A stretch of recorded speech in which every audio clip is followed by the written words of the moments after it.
የተሻለ ነገር አስበህልኝ ነው ፈተናው የበዛው። ነገ መልካሙን ቀን ያለው በዚህም አምናለው። የተሻለ ነገር አስበህልኝ ነው ፈተናው የበዛው።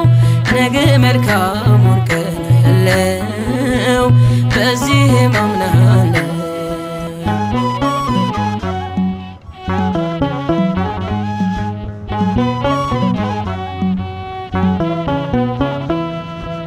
ሰው ነኝ መቼ እቸኩላለሁ፣ የሐሳቤን ቶሎ እሻለሁ። አንዳንዴማ በቃ ረስቶኛል እላለሁ